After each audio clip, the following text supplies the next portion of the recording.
Mithrandir. Ilialithon. Imdulithon.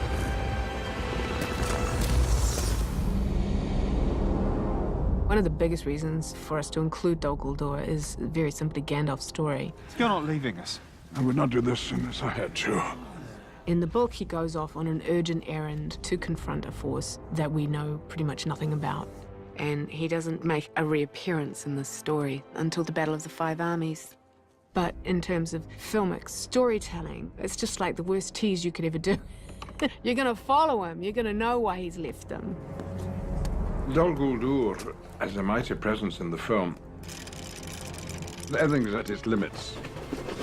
Can't go any further, can't get any more dangerous, can't get any more dark, can't get any more violent. Does it smell in here? It's not too bad. I mean, somebody had something rotten for breakfast this morning, but apart from that... That doesn't mean to say that there isn't a light-heartedness on the set. Dol Guldur is like the wolf's lair of the bad guys, and for a period of time in the second movie, Gandalf is like a detective going in there by himself and snooping around. In doing that, he discovers the character of Thrain. You'll come down to here, and that's when you stop and see the little figure racing across the background there. One of the added layers of complication was just, you know, the number of variations that you had for a lot of characters. Okay, who'd like to be in this shot? Hands up. Are you the one who says words? Can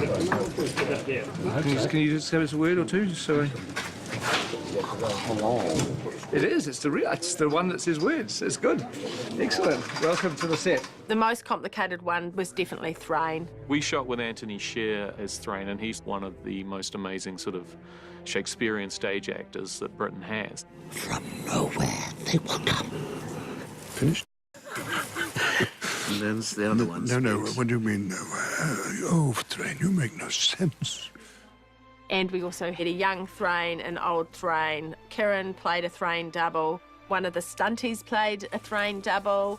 I think at the end, we didn't really know who was who because there's so many prosthetics. What we're doing, first of all, Mark, is a... Mark, it's not Mike, is it? No, it's Mark. No, so it's not Kieran? No. No, definitely not. No, okay. Well, I got confused going, all right, who is it today? You know, looking at the call sheet. If anything, just leave the arms almost static. I mean, not static, but just here. Just not yeah, so you don't feel this sort of rhythm. It sort of feels off kilter. All right, dude, break it in. Sometimes you get about a 10-second rehearsal like this. It's like, that's all you get. So, hey, Terry, Must be down low. don't forget he's a hunchback. Yeah, so you're... Keep it real Hunchback. down, real low. Oh, and then, Ian, when you come down the bottom, if you hear a sound behind you and turn and look... It's scary, isn't it? Leaping dwarf. That's not what I enjoy doing. I don't like fighting. Can we have some pairs of clean underpants for Ian standing by? I'd rather just be talking to another character rather than fighting him.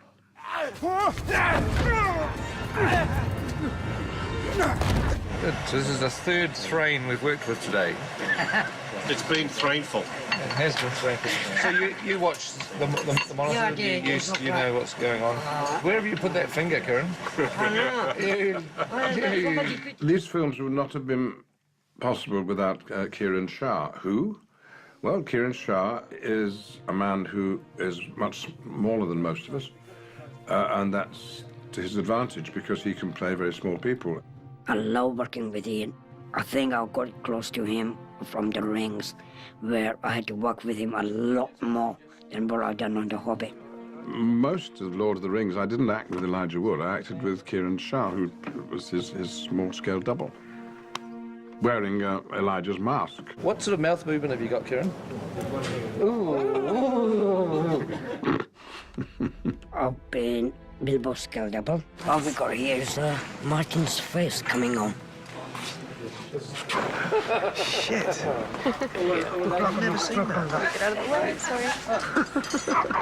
Just show a little more emotion, Kieran, if you wouldn't mind. You know, just sort of feel it. Such a straight face. Yeah. No, for God's sake, man, smile once in a while. I did scribe the goblin. Shall we put his head on? Yeah, Kieran, Hiya. having fun? Yeah, I'm having fun. I did a burning kid in Deltown. In the background, in the foreground. So it's been fun. This is outrageous. Pete tells me they're replacing me with somebody. That's me. Come on, let's have a sword off. Somebody give me some white knives. No, you've got to see how fast you can spin it. All right. Oh man, he's making me look so bad. I hand it over to you. I'm done. But the other characters, they all come out of the blue, including Thrain. So, in fact, we were lovers for years and years. You may be a love child. Shall we? So what you can do, rather than drag them out, you can pick them up and dump them down. Easy, buddy. 9 years of professional wrestling. Sounds good. B marker. 3, 2, 1, go! And up you go. And cut. Cut the camera. I'm going to put a pin in this to hold that there, and then I'm going to, do that. Yeah. Hi, Bubby.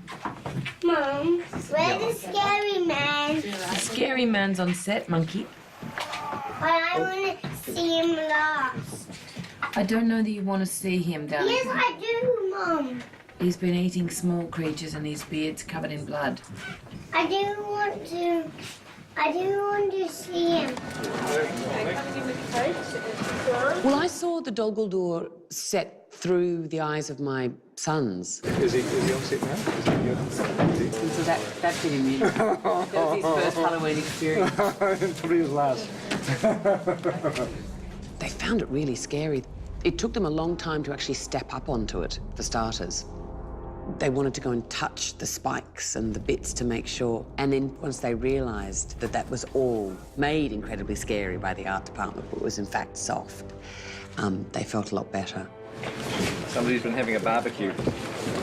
Probably illegal. I think it was 2 weeks that the Aussies came in. In came the Elven King, Hugo Weaving.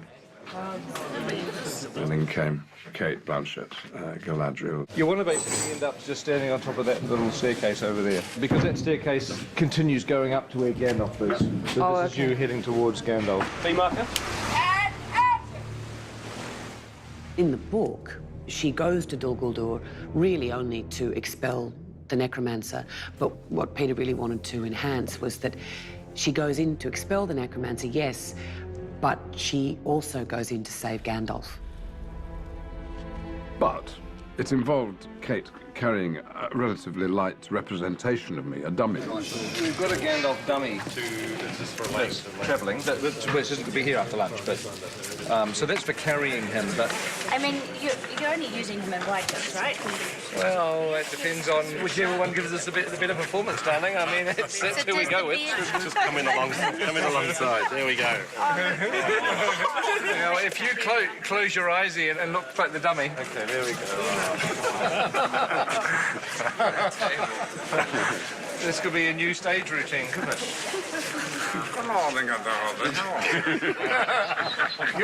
You shall not pass. You shall not pass. Shall not pass. He looked a little bit like Michael Gambon. So Ian and I would call him Michael. He plays Dumbledore in Harry Potter, and he and I are sometimes, not to say often, mistaken for each other. Good morning. Yeah. Morning, Mark. Now. He's actually on the call sheet as Mike Gambon. Why wouldn't he be? He's played as big a role in the scene as you. Of course he has to have his own name on the call sheet. I asked him one day after his play he was in London, I said, do you ever get mistaken for me? Because I often get mistaken for him. Oh, he said, all the time. I said, what do you do? He said, oh, I just signed your name. So he'll be pleased to know that he was in The Hobbit, even though only by name. and he plays a dummy.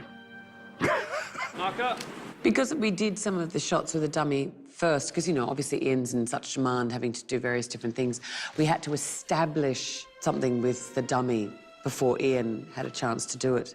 So I think it was a bit of a low moment for Sir Ian when I told him that that the dummy actually did it better. It's okay, Ian. Don't be sad. And he had to sort of match what the dummy had done. So you just have to be up in Kate's, the crook of Kate's arm there, Ian. Wait a bit more. Oh, big baby. Big baby.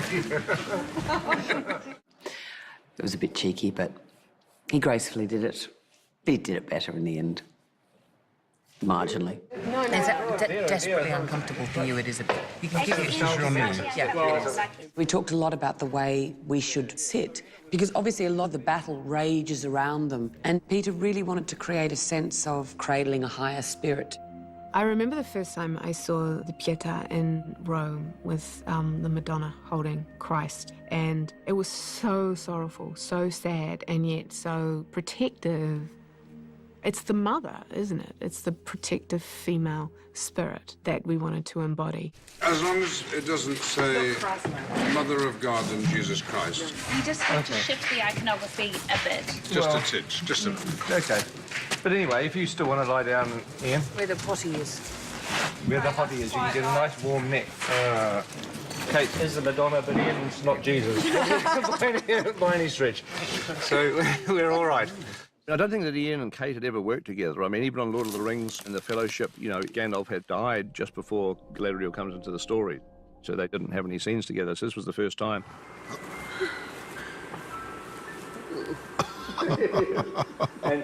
We get on very well together, and there's an emotional connection based on mutual trust and admiration for each other.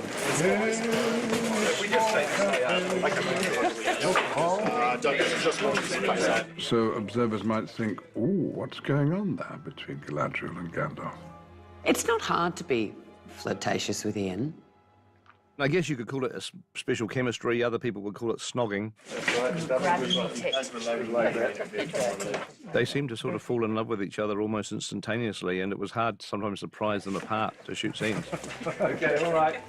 Oh, dear, oh, dear, oh, dear. OK.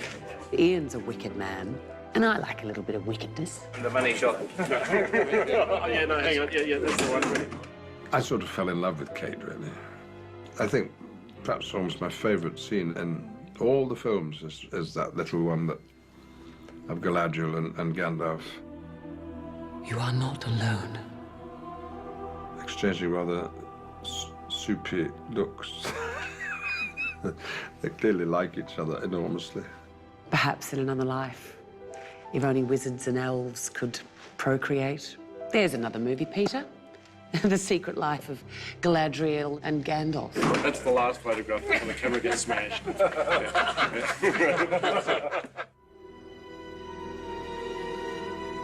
We knew once we decided that we were going to draw upon the story of Dol Guldur that we're dealing with Sauron, therefore his greatest servants, the Nine, were going to come into play. Oh, the ring rats are very tough evil dudes. Very sleepy evil dudes today. 9 kings of men. Yeah, very sleepy. Wake up, evil dudes. These ring wraiths are kind of indestructible. I thought it would be great if both Elrond and Saruman, they knock wraiths off into these chasms. And then I thought it would be good where the wraiths come scrambling back up the cliffs, like in a superhuman kind of way, and they come leaping back up into the fight. It's tremendous. I've never seen anything like it. If people ask me if I did it all, I should say, of course. Easy.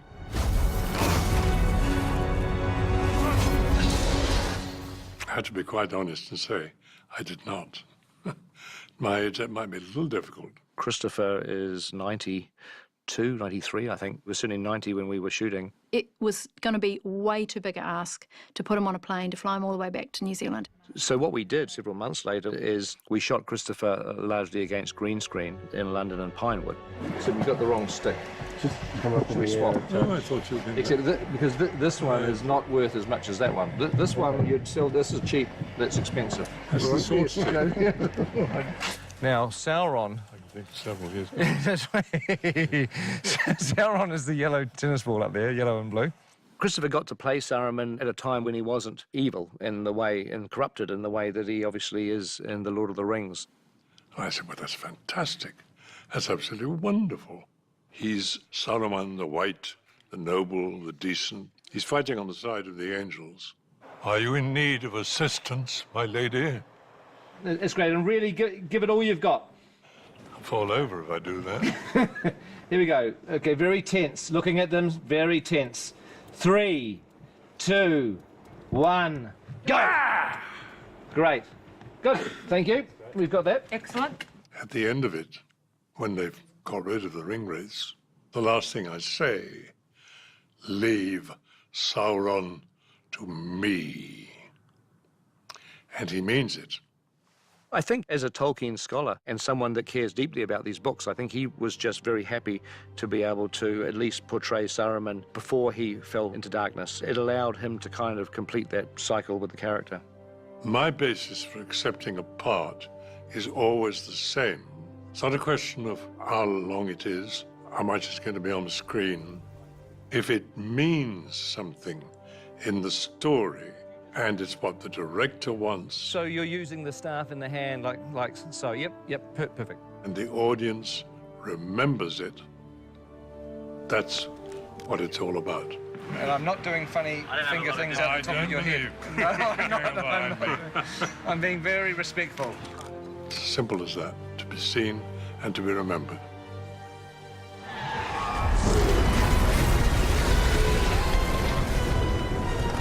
What I thought would be good is if Elrond is kneeling down, you know, you've sort of crouched down there, you're looking up at the thing, and then suddenly she rises up beside you. It's like, holy shit, it's like you just rise into frame in this whole different look. You are nameless, faceless, formless. Go back to the... Portaloo, what is it?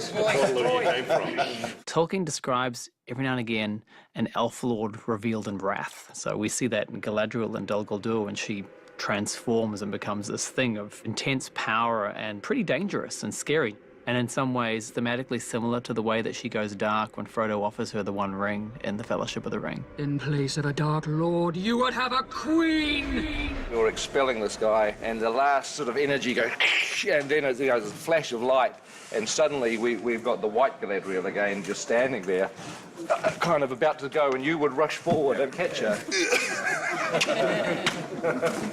There we go. Off the Lothlorien together. Peter referred to sort of the eventual look as the drowned Galadriel. So it's almost like she was an underwater spirit. The darkness there has infected her, and she takes on some of the power and the qualities of the place in some way. And I did a drawing of how that might look on her and how it has seeped into her clothing and how it's sort of pulling her down. And fortunately, they loved it. And I also thought it'd be good when you rise up at the beginning, you're rising up and then present like bring it up as a weapon. You can just follow her. She's doing all the hard work, and you can be doing them. Come on, mate, come on. All right, we'll shoot then. All right, easy. B marker. It was the most memorable scene. It will forever be engraved in my mind. My wife and I, we were like little mice in the corner of the stage, and extraordinary performance. We had shivers up and down our spines.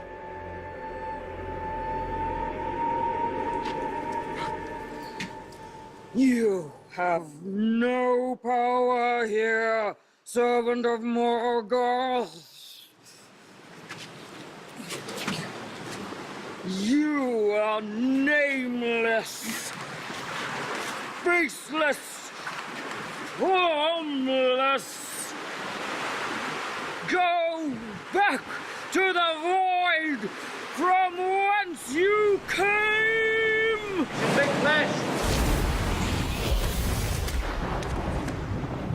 I'm totally at a loss for words to describe how magnificent it sounded and looked, and the realization that actors, yes, they are special people. Nonetheless, he must be hunted down and spanked spanked thoroughly. From out of the darkness, a necromancer has come. The Necromancer's talked of as being this sort of dark witch, this force rising in the east, this evil entity. And his voice comes from the abyss.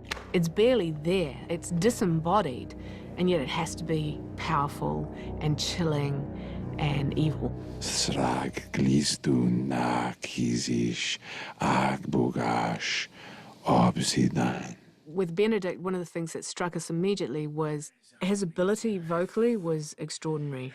Ashna strabaduluk, ashna stradaduluk, ashna krimbadul. And very early on, we made the decision he would only ever speak in black speech, which is the language of Mordor. There is something very guttural, visceral, really ugly about it. And Tolkien really knew what he was doing when he was writing that stuff, because it's a language of struggle. It's very gritty, and then there are these wonderfully poetic moments as well, where it's like breath, and then in come the consonants again with all the anger. It's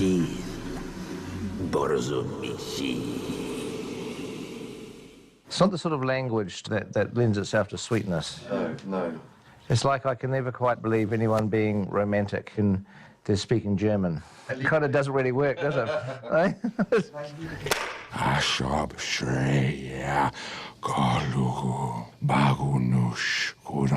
We broke down the different sounds and the rhythm of the speech and the kinds of qualities of the speech itself and wrote the whole thing out for him phonetically.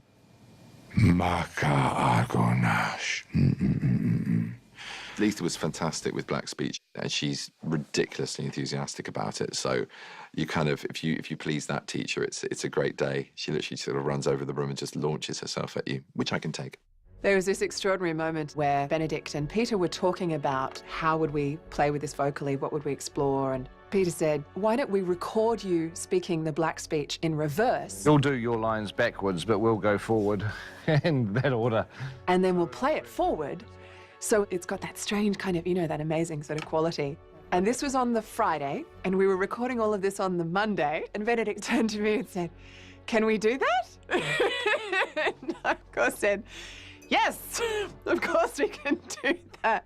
So then Benedict actually did the black speech backwards. I mean, I find that absolutely gobsmacking. If it built to a crescendo, I would start with that crescendo and then work backwards to something, you know, more sort of neutral as a starting point.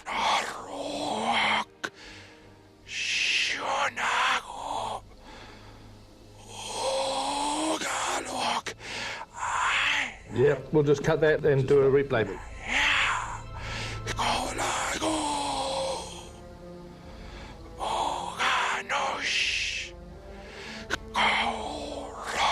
And the Academy Award for Black Speech goes to... It's really interesting. It's definitely weird in reverse. The boy's a genius. It's kind of creepy, you know, in a nursery rhyme. And the lamb went to sleep, the devil is here. It does feel a little bit like playing with voodoo or black magic. You kind of go afterwards. Go and speak, you know, the Queen's English and have a cup of tea. There we go. Oh, the beard. I'm stuck on his head. Last shot, Kate, only solo, wind blowing. I was going up the stairs, I was trying not to trip, I remember that. Sorry. It's a big thing for me, trying not to trip. Peter had created these blasts of air and said that it was like throwing beams of electricity or light out to remove things from my path. Just get out of my way, you know, is that sort of feel? You know, when in doubt, throw another scary creature in the heroine's path. And keep walking, even with that last one. Just take that last step up, you know, just so you're really powering on. You're not stopping, really. And action.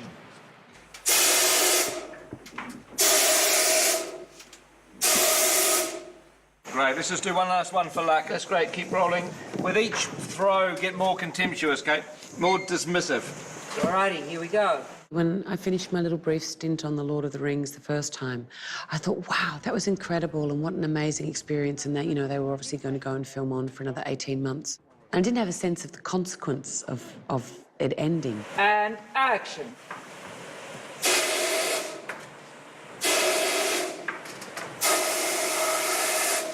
That's lovely. OK, great, Kate. We got that. So this time, I wasn't going to let that go. Finito! Well, thank you so much. You didn't write it big enough. Yeah, very good.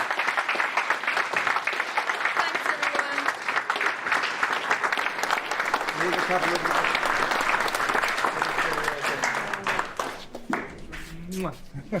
Should I open them now? Absolutely. That's been fantastic, Kate. Oh my goodness! It's adamant. Oh, look. That's beautiful. Ah. There's nothing in it. No, well, we should have put some Chanel No. 5 in it. That's right. Thank you. That's right. That's absolutely beautiful. And there's your bloody chair. Just to prove I was... Yeah. Oh, yeah. Thank you so much, Kate. It was an absolute pleasure. Fantastic. Thank you so much. Yeah. It's been a privilege being back in Middle-earth. I feel more Galadriel coming on already. Look, all right. I'll come back as anyone. Yes, the show's not over yet. So I'm still hoping that there'll be some sort of form of reshoot, although I'm hoping against hope. You know, I'd have Galadriel walking through the back of battle. I'll put the frock on any time. But I couldn't accept that that was going to be it. But maybe it is.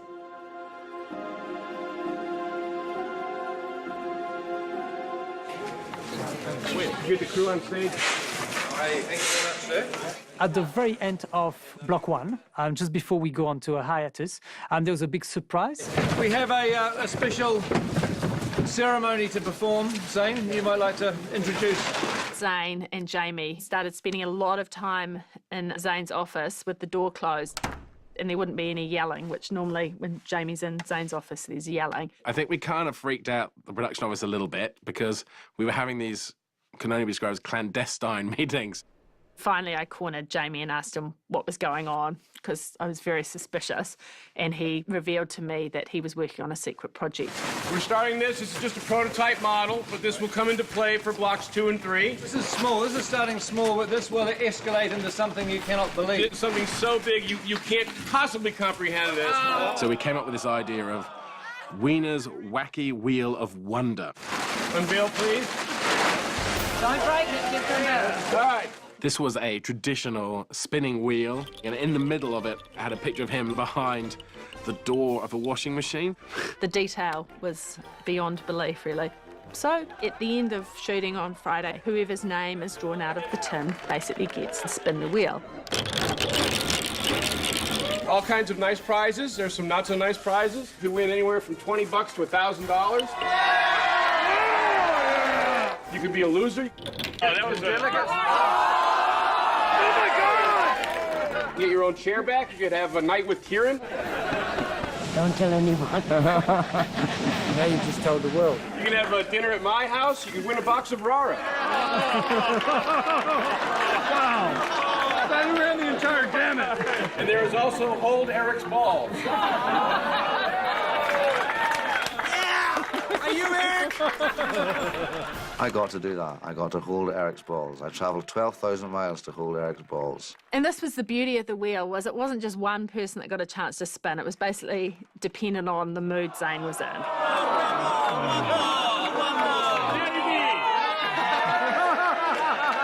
And some nights it went for like 10 people having spins, and he'd just be giving away prize after prize after prize. It's getting really hot in here. He was always very excited when he didn't have to give anything away.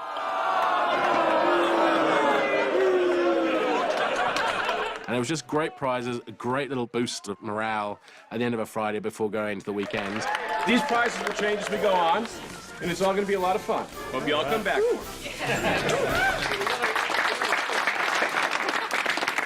Hey, well, thank you very much, everybody, for a great first block. Have a great break. Everyone's having a break, and we will see you back here soon enough.